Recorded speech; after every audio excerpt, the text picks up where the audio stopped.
Faith and Truth YouTube channel is brought to you by OMI Catholic priests who have been serving in Denmark since late 1950s. I am Father Joy Fernando OMI, inviting you to join the next few minutes to reflect with Father Reginald OMI on the Word of God and his reflection, which is the authentic truth of Jesus through Faith and Truth YouTube channel. Father Reginald will challenge us to open our hearts and minds to the authentic truth of God. If our hearts are open, the Lord can change and transform us to the same truth, faith, and love, which is God Himself. Our Lady's Church at Herlev in Denmark now presents the Faith and Truth.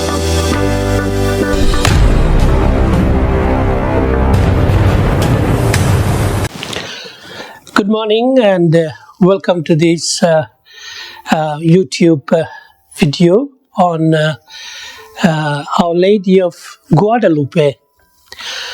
Actually, the story of Guadalupe begins with the arrival of the Spanish forces in Mexico in 1519 under their brilliant commander, Captain Hernando Cortes.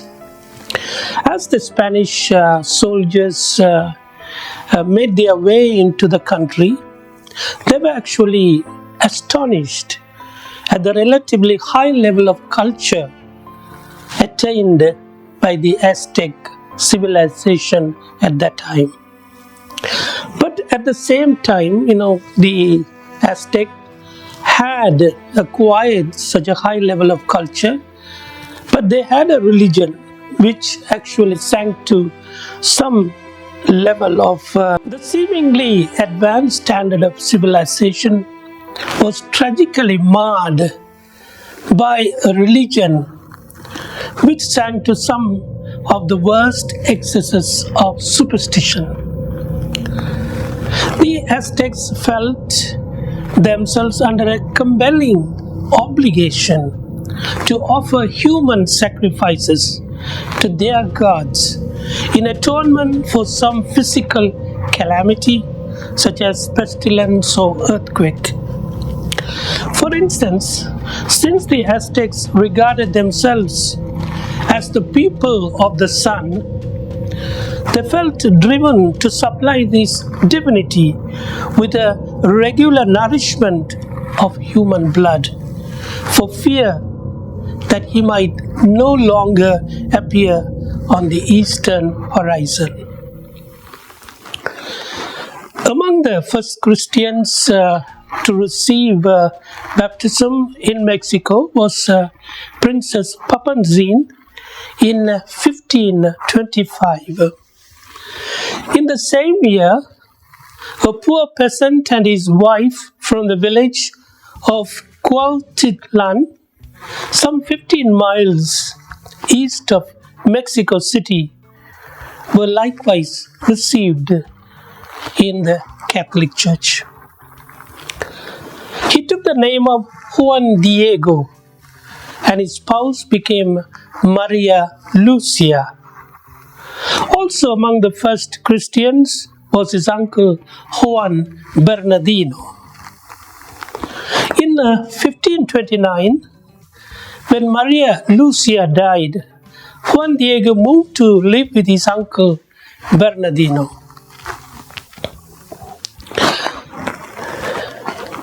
When Hernando Cortes left Honduras from Mexico, Charles V, the King of Spain, appointed what was called the First Audience.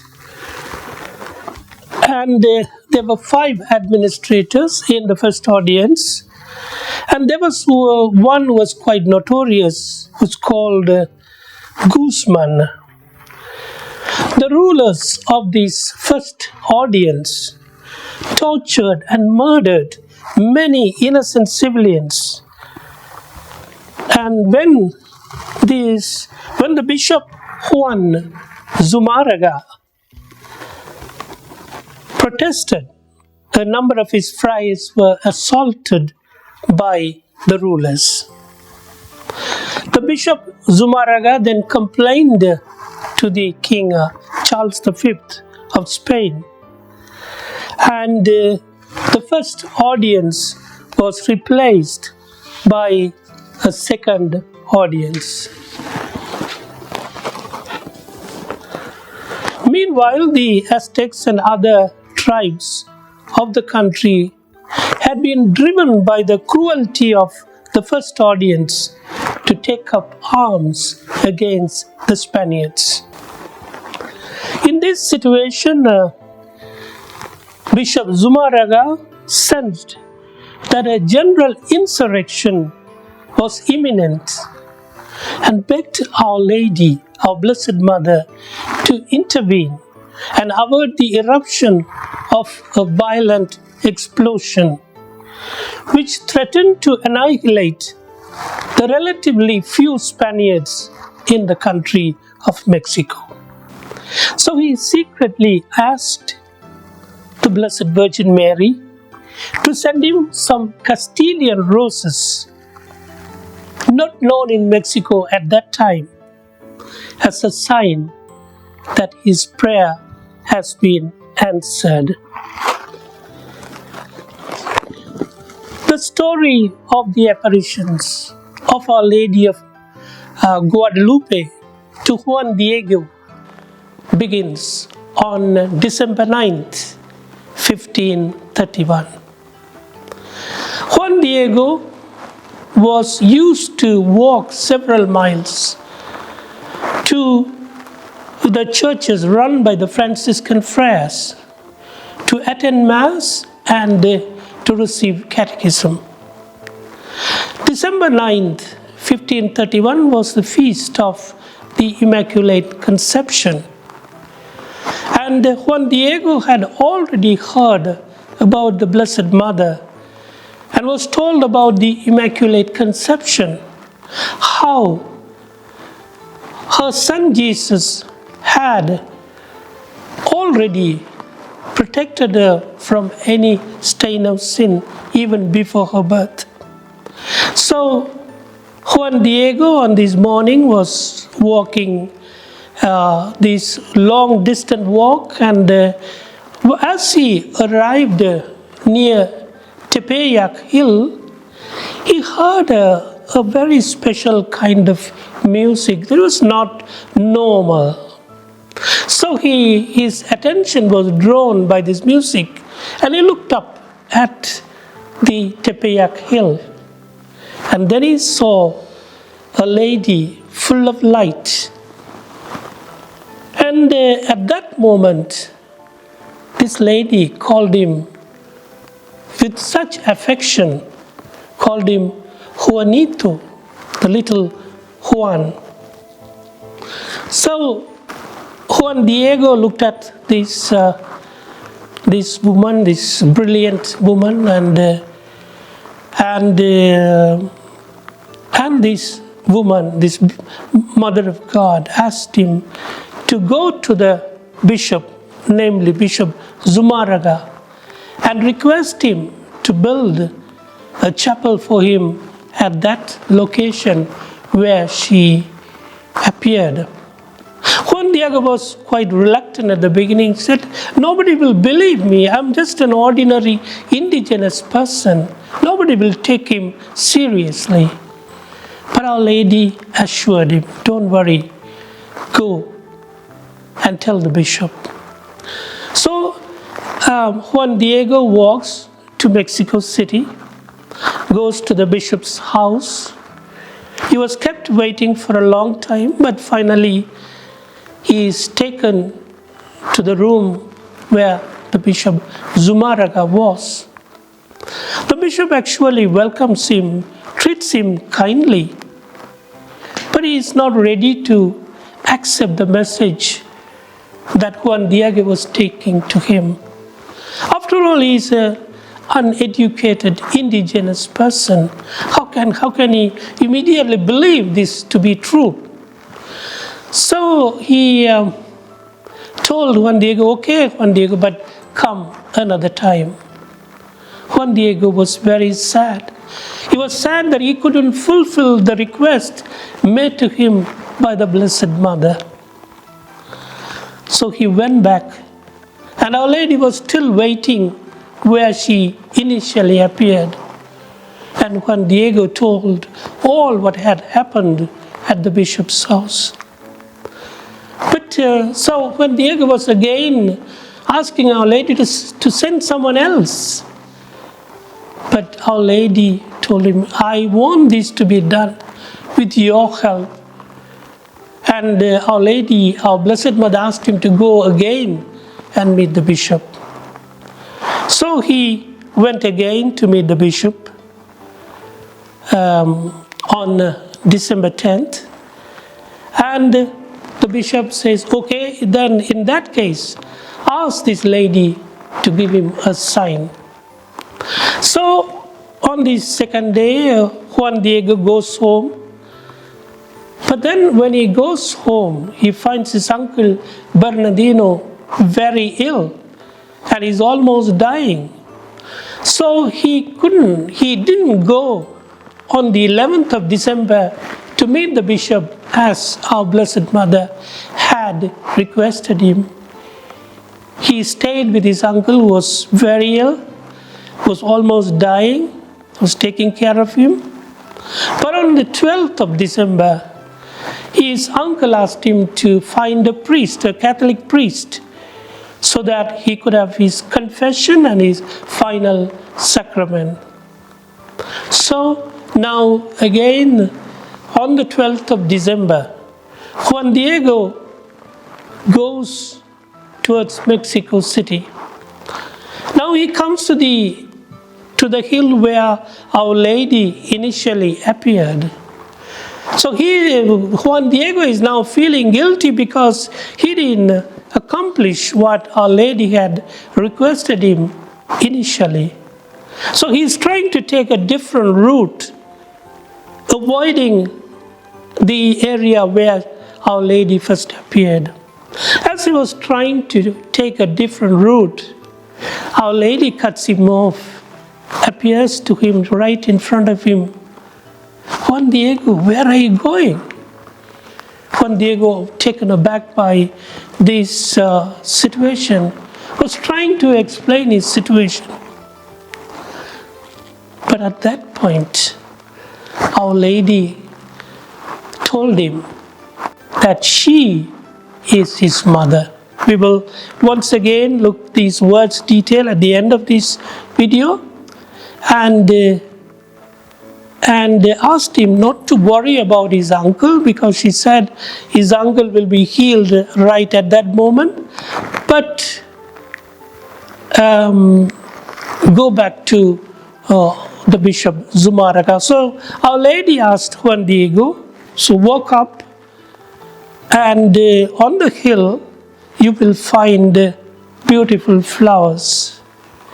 This is December, the winter time. It's not the time to find flowers on that dry hill, but Juan Diego is surprised to find beautiful flowers, including Castilian roses. So he takes the flowers, puts them in his tilma, his cloak, he holds them like this, and brings to Our Lady. Our Lady arranges these flowers and tells him, now go to meet Bishop Zumárraga and tell him. So once again, holding his tilma like this, so that the flowers don't fall, Juan Diego walks once again to the bishop's house in Mexico City. Again, he's kept for some time, but finally one servant comes and takes him to the bishop. So Juan Diego, holding his tilma tightly, walks up to the bishop, and he opens the tilma, and the roses, the flowers, fall in the room. As the flowers fall, the bishop sees an imprint of Our Lady on the tilma, and he kneels down and pays honor to our Blessed Mother. Juan Diego feels that Our Lady herself had come in person through the imprinted image to help him. So Bishop Zumárraga sees the Castilian roses, sees the image, and believes in the story, and proceeds with the idea of building a chapel, and we know what is there today.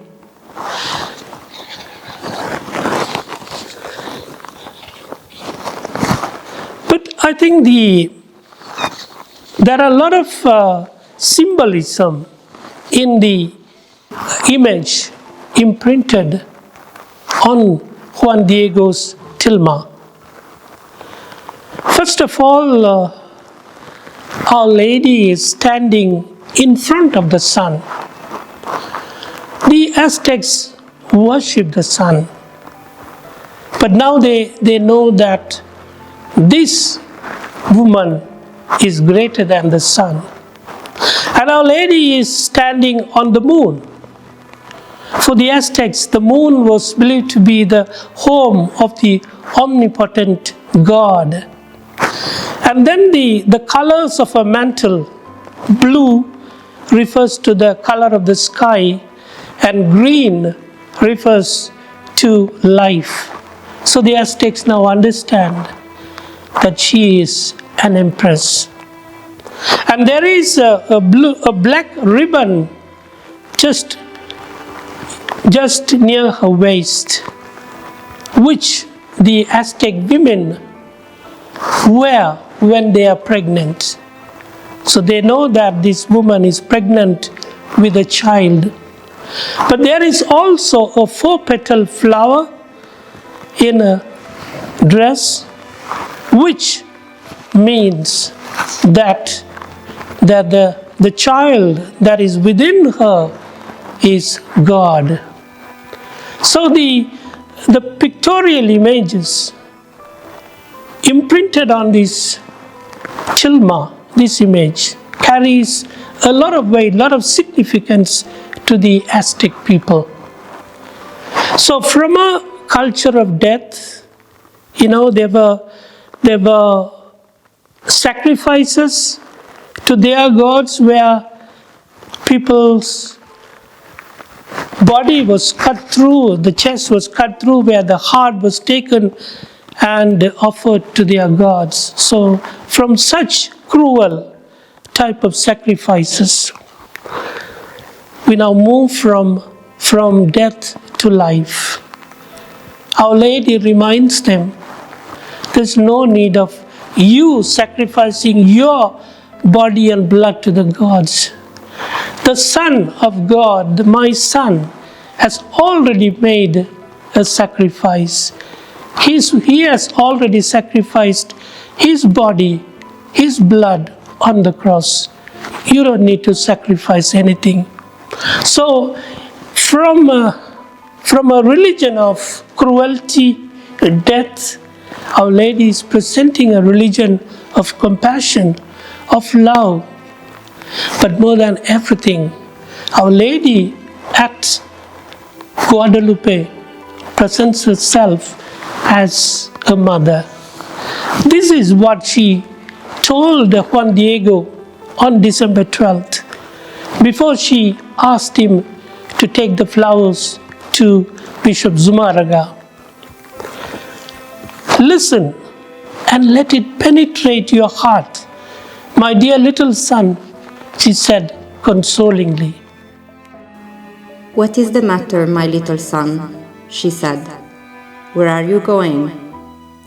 Listen and let it penetrate your heart, my dear little son, she said consolingly. Do not be troubled or weighed down with grief. Do not fear any illness or vexation, anxiety or pain. Am I not here who am your mother? Are you not under my shadow and protection? Am I not your fountain of life? Are you not in the folds of my mantle? In the crossing of my arms? Is there anything else you need? Do not let the illness of your uncle worry you, because he is not going to die of his sickness. At this very moment, he is cured.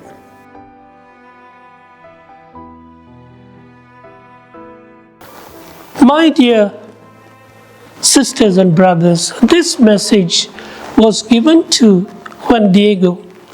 It is a message given to the Americas, but it is not only a message given to the Mexicans or the people in America, but it is given to every human being.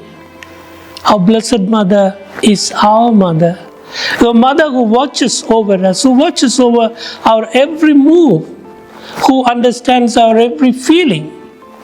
And we can always go to her in time of trouble, in time of worries, anxieties, loss, you name it.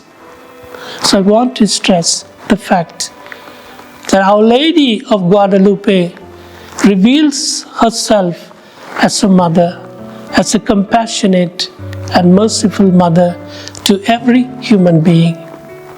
Thank you.